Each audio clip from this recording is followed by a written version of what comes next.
It has been a few months since I moved back east from the Pacific Northwest. I would like to say that it was a smooth move and a welcome transition, but it was rocky and unwanted. Unwarranted, even I felt, as I continued to struggle to make sense of the aggressive hostility that redirected my fate back to square one, which felt more like ground zero. My life was in shambles, having undergone vicious, unrelenting acts of psychosocial terrorism. What began as confusion turned to devastation, heartbreak, and then vehement anger. It was not the move nor the near homelessness that threatened to destabilize my fragile sanity. It was the collateral damage. I kept thinking of my son and all the unsettling transitions and traumas he had experienced since conception. I oscillated between outrage and deep crippling sadness for him. Of all of the personal failures in my life, my failure to protect my son, by way of choosing to trust the wrong people, is one that I find the most hard to forgive myself for. I reflected on the situation, beginning with my own self betrayal, once again failing to protect my loved ones from outside enemy forces.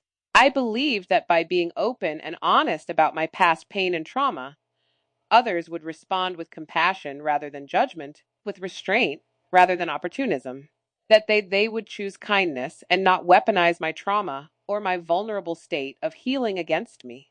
While there had been many who were in silent support of our healing, there were many others who were actively participating in our struggle and strife. And so began the long, sobering journey of confronting my shadow. If so many were complicit in our pain, there must be a reason, a point of accountability that I was overlooking, an objective fault and failure that hid cowardly in my blind spot. I was determined to find the fault and name it to tame it.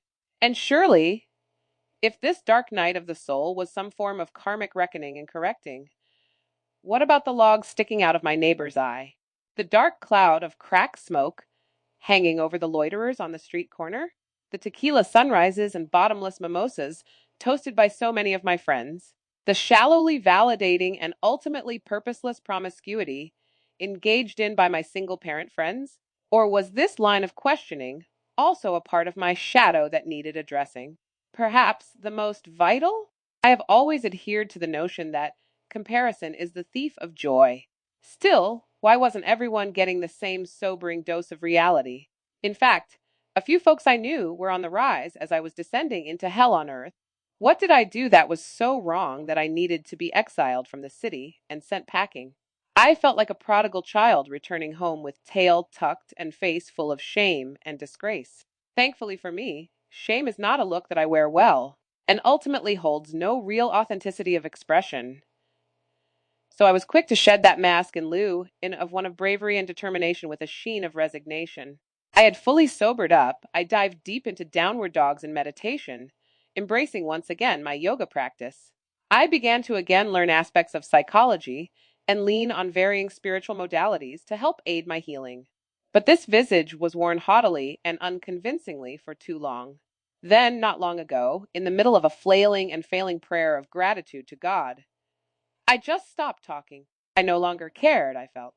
I do not know if it was a result of boredom of hearing my own unanswered pleas, the futility of a lack of change in my circumstance, or if perhaps I was convinced that there was no God. I believe it was all of these things in varying degree at any given time, one giving way to the other in an inescapable feedback loop of despair. I had to admit to myself that some of my most earnest initial prayers were mostly performative penitence, not penance. Lip service that never fully reached my heart, and prostration that never had me fully on my knees.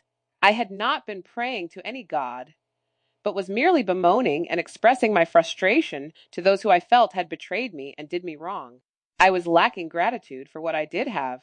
The prayer did not rise from my broken heart and heavenward with the knowledge that God would restore that which was broken.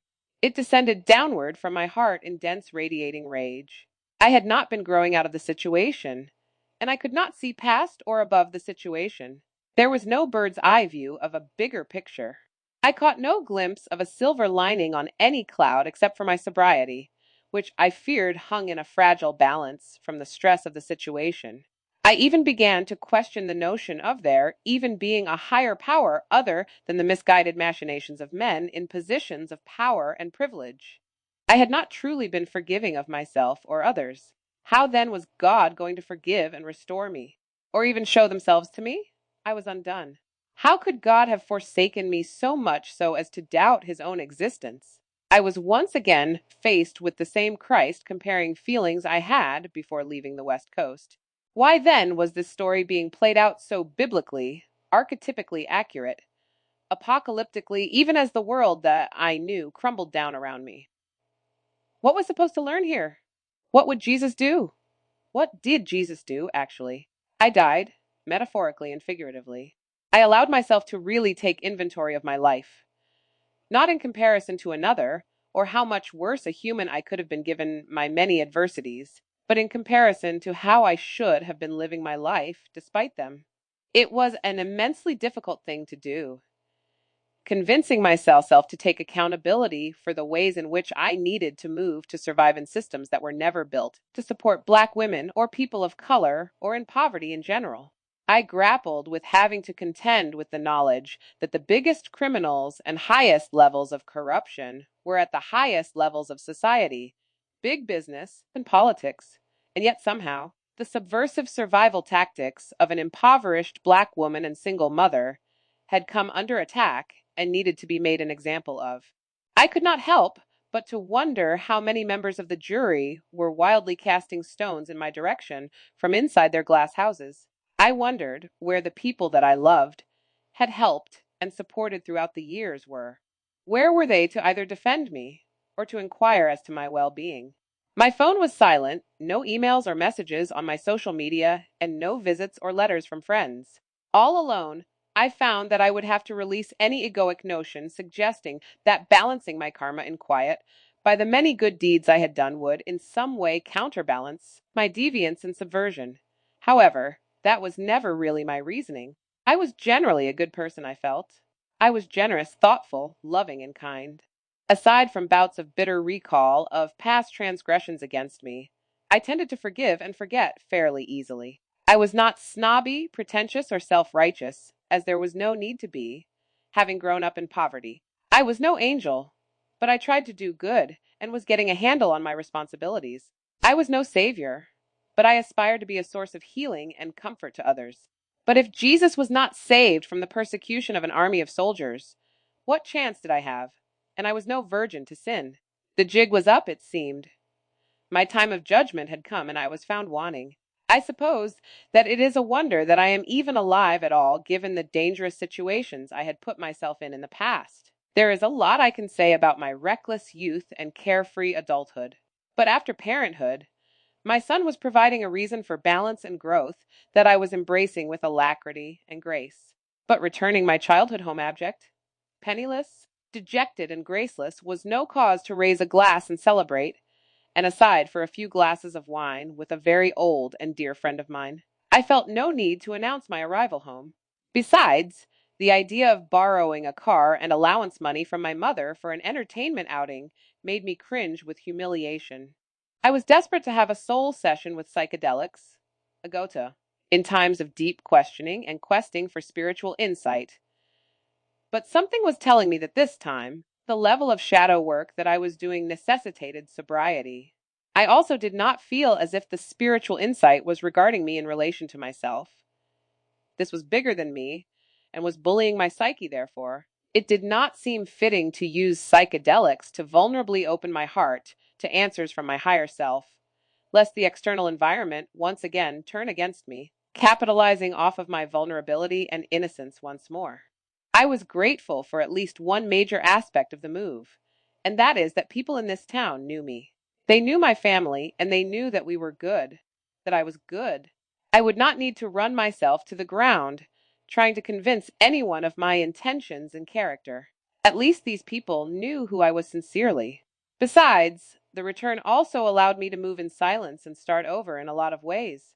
In integrating my shadow, I could become one, moving stealthily as to avoid any neighbors that might be eager to persecute me, simply because they do not understand or agree with my way of life and its degree of radical authenticity. But what is normal and perfectly acceptable in one system and culture does not translate to another, and it is my responsibility to adapt, or at least make the pretense to. I have now been resurrected resignedly into the constrictive culture of the Bible Belt here in the southeast of the United States. I am careful with my words and my company, and with the understanding that the only way to balance negative karma is to simply not accrue any. That being said, too much time in a state of resignation may eventually lead to stagnation and radical acceptance of fate as a final destination.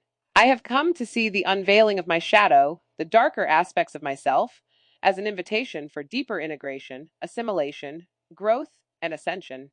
Perhaps my journey begins with small acts, like returning the basketball I found abandoned in the parking lot of an elementary school, or venturing to the far corner of my neighbor's yard to retrieve the shadowy gift my dog left there earlier today. Maybe acknowledging here that there is still work to be done is a step toward absolution, or perhaps seeking absolution itself is evidence I am unworthy of it. Regardless, in the silence and stillness of stealth, hiding say, there is nothing to see here. I have reconnected with the God of my youth, the God that sustained so many ancestors before me, the God that has protected me and has always shown a light on the path of righteousness, that, though I may stray, they have always gently and lovingly guided me back. Perhaps this move was God's way of guiding me back to that path of righteousness.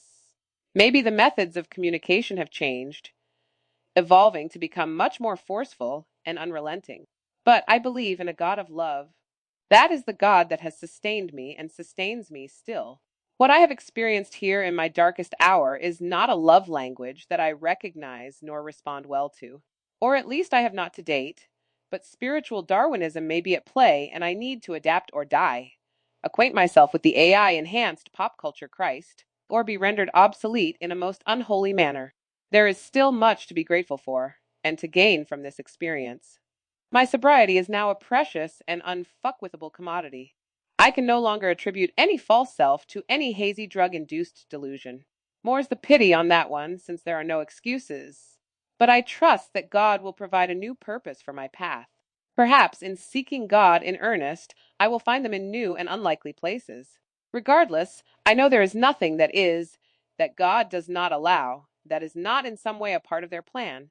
I, too, must submit to their will with the knowledge that the pain is part of the plan, and that this too shall pass.